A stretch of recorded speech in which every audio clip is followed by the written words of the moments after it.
ओम नमः शिवाय। दोस्तों, आपका हमारे चैनल पर स्वागत है।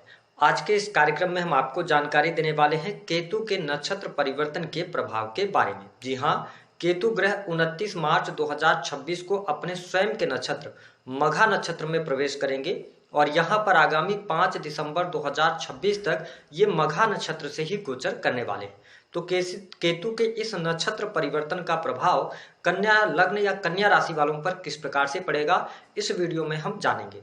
देखिए, जब हम बात करते हैं केतु के नक्षत्र परिवर्तन की, तो वर्तमान समय में केतु का जो गोचर हो रहा है ये सिंह राशि यानी सूर्य की राशि में गोचर कर रहे हैं और 29 मार्च 2026 को जब ये अपने स्वयं के नक्षत्र मघा में प्रवेश करेंगे तो निश्चित तौर पर इस नक्षत्र परिवर्तन का प्रभाव देश दुनिया पर अवश्य देखने को मिलेगा। लेकिन जब हम मघा नक्षत्र की बात करते हैं तो इस नक्षत्र के अंतर्गत अधिकार प्राप्ति, परिवर्तन, झूठ, अहंकार, इसके साथ ही संस्कृति, परंपरा और इसके साथ ही सिंहासन, इन सभी चीजों का इस नक्षत्र के अंतर्गत समावेश होता है। यह नक्षत्र हमारे पूर्वजों का भी संकेत देता है। ऐसे में जब केतु का गोचर कन्या राशि वालों आपकी राशि से 12वें भाव में हो रहा है और ये मघा नक्षत्र यानी कि अपने स्वयं के नक्षत्र में जाकर जब ये मजबूत होंगे तो निश्चित तौर पर आपके जीवन पर भी इसका इम्पैक्ट जरूर पड़ेगा। केतु का गोचर आपकी राशि से 12वें भाव में हो रहा है तो ठीक उसके सामने राहु ग्रह 6ठे भाव से गोचर कर रहे हैं। 12वें भाव की अगर हम बात करते हैं तो यह भाव व्यय हानि का होता है, साथ ही विदेश का होता है, इसके साथ ही इन्वेस्टमेंट का होता है, आपके खर्चों का होता है, मोक्ष प्राप्ति का भाव भी माना जाता है। निश्चित तौर पर यह जो नक्षत्र परिवर्तन है केतु का, कन्या राशि वालों आपके जीवन में कुछ सकारात्मक बदलाव अवश्य लेकर आने वाला है। विशेष तौर पर जो लोग विदेशी भूमि से जुड़े हुए हैं या आपका कोई भी ऐसा कार्य क्षेत्र था जो कि इंपोर्ट एक्सपोर्ट का था, ठीक है, या आप काम कर रहे हैं काफी लंबे समय से, अगर आप स्टक फील कर रहे थे, ठीक है, न तो आप आगे बढ़ पा रहे थे और पीछे मुड़कर देख रहे थे तो न तो पीछे जा रहे थे, तो कुल मिलाकर अगर आप अपने आप को स्टक फील कर रहे थे तो आप देखेंगे केतु का यह नक्षत्र परिवर्तन विदेशी भूमि से आपको लाभ दिलाएगा। अगर आप ऑलरेडी विदेश में रह रहे हैं तो कुछ अपॉर्चुनिटीज आपको अवश्य देखने को मिलेंगी। आपके अगर नौकरी पेशा जीवन में दिक्कत चल रही थी, विदेश में जो लोग रह रहे हैं तो उनके लिए परिस्थितियां बेहतर हैं।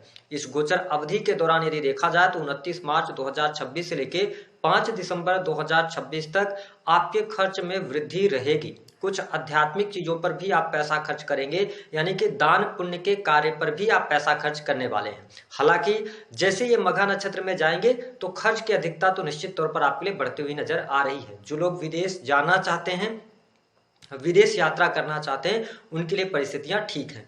हॉस्पिटल के अंदर अगर आप काम कर रहे हैं या किसी ऐसे कार्य क्षेत्र से जुड़े हैं जहां पर लोगों की आप मदद करते हैं, लोगों के दुख दर्द को आप सुनते हैं, आप दूर करते हैं, जैसे मेडिकल लाइन से अगर आप जुड़े हुए हैं, एस्ट्रोलॉजी से जुड़े हुए हैं, तो इन सभी क्षेत्रों में आउट ऑफ टर्न तेजी आपको देखने को मिलेगी। तो व्यासर जी के अनुसार केतु की 5वीं, 7वीं और 9वीं दृष्टि होती है, यानी कि 9वीं दृष्टि होती है। तो केतु पंचम दृष्टि से आपके 4th हाउस को देखेंगे। निश्चित तौर पर यह समय आपके सुख साधन के लिए अच्छा रहेगा, आत्मिक संतुष्टि प्राप्त होगी और मैंने जैसा कहा कि आप स्टक फील कर रहे थे, अपने जीवन के अंदर आप ठहराव महसूस कर रहे थे, तो उसमें गति अवश्य आएगी। साथ ही पंचम दृष्टि इनकी जब धनु राशि पर पड़ रही है तो यहाँ पर देवगुरु बृहस्पति भी दृष्टि डालेंगे कुछ समय के लिए, साथ ही शनि की भी दृष्टि पड़ रही है। इसका मतलब है कि यह समय आपके जीवन में सुख संपत्ति अवश्य लेकर आएगा। भूमि भवन वाहन से संबंधित आपके कार्य होंगे। काफी लंबे समय से यदि आपकी कोई प्रॉपर्टी फंसी हुई थी जिसको आप बेचना चाह रहे थे तो यह वह समय होगा जब आप उसको बेच के अच्छा लाभ प्राप्त कर सकते हैं। लेकिन कन्या राशि वालों, यदि प्रॉपर्टी से जुड़ा हुआ कोई काम आप करना चाहते हैं तो केतु जैसे ग्रह की दृष्टि, शनि की भी दृष्टि और देवगुरु बृहस्पति की भी दृष्टि, इसका मतलब यह है कि आप विश्वास में आकर कोई भी कार्य नहीं कीजिएगा। सारी चीजों की जांच पड़ताल कर लीजिएगा, डॉक्यूमेंट्स की जांच पड़ताल कर लीजिएगा, उसके बाद आप आगे बढ़ेंगे तो आपके लिए लाभकारी होगा। साथ ही आपके घर परिवार में खुशहाली का भी माहौल रहेगा। माता की सेहत को लेकर थोड़ी बहुत चिंताएं आपको अगर देखें तो जून के बाद देखने को मिलेगी, लेकिन इसके साथ साथ घर परिवार में कोई शुभ और मांगलिक कार्यक्रम अवश्य होगा। जो लोग अपना होटल, रेस्टोरेंट, इन सभी क्षेत्रों से जुड़े हैं उनको भी कुछ हद तक लाभ अवश्य देखने को मिलने वाला है। केतु की जो सातवीं दृष्टि का प्रभाव है, देखिए ठीक सातवें भाव में राहु विराजमान है। निश्चित तौर पर नौकरी पेशा जीवन में ये प्रगति का समय रहेगा। अगर आप चेंज करना चाहते हैं, परिवर्तन करना चाहते हैं, तो इस समय अवधि के दौरान परिवर्तन भी होगा और समाज के अंदर प्रतिष्ठा भी बढ़ेगी, मान सम्मान भी आपका बढ़ेगा, नौकरी पेशा जीवन भी आपका अच्छा रहने वाला है। अगर आप किसी अवसर की तलाश में थे, आप चाह रहे थे कोई अपॉर्चुनिटी मिले, या आप किसी प्राइवेट सेक्टर कंपनी के अंदर काम कर रहे हैं, मल्टीनेशनल कंपनीज के अंदर काम कर रहे हैं, आईटी सेक्टर में हैं, या किसी ऐसे फील्ड से जुड़ाव रखते हैं जो कि टेक्नोलॉजी से जुड़ा हुआ है, तो आप देखेंगे कि आने वाले टाइम में आपके सामने कुछ अवसर अवश्य निकल के आएंगे और ऐसी भी स्थिति बनेगी कि आपके कैरियर में थोड़ा बहुत ये चेंज अवश्य करेंगे। जो लोग नौकरी पेशा जीवन में हैं तो उनके नौकरी में परिवर्तन या स्थान परिवर्तन हो सकता है, ऐसी स्थिति भी बनती नजर आएगी। हालांकि कन्या लग्न या आप कन्या राशि के हैं तो इस समय अवधि के दौरान थोड़ा बहुत आपको कर्ज लेना पड़ सकता है, ऐसी भी स्थिति बनती नजर आएगी। शत्रु संबंधी समस्याएं आपकी समाप्त रहेंगी, कोई प्रॉब्लम कोई दिक्कत यहां पर नहीं आने वाली है, परिस्थितियां आपके लिए ठीक रहने वाली हैं। साथ ही बिजनेस व्यापार में भी सफलता मिलेगी।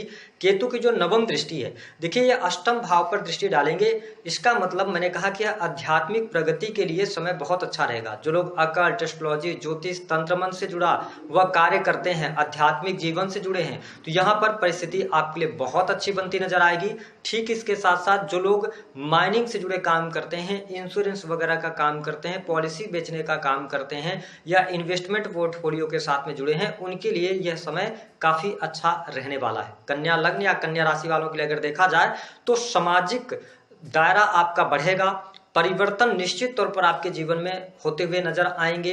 साथ ही प्रेम संबंध के मामलों के लिए भी समय अच्छा है, कोई बहुत ज्यादा नेगेटिव नहीं है। वैवाहिक जीवन की भी स्थिति आपके लिए अच्छी रहने वाली है। तो केतु जब मघा नक्षत्र में जा रहे हैं तो जो स्पेशली मुख्य प्रभाव आपके जीवन में डालेंगे उसके बारे में हमने आपको जानकारी दे दी। वीडियो पसंद आया है तो लाइक कीजिएगा, चैनल को सब्सक्राइब जरूर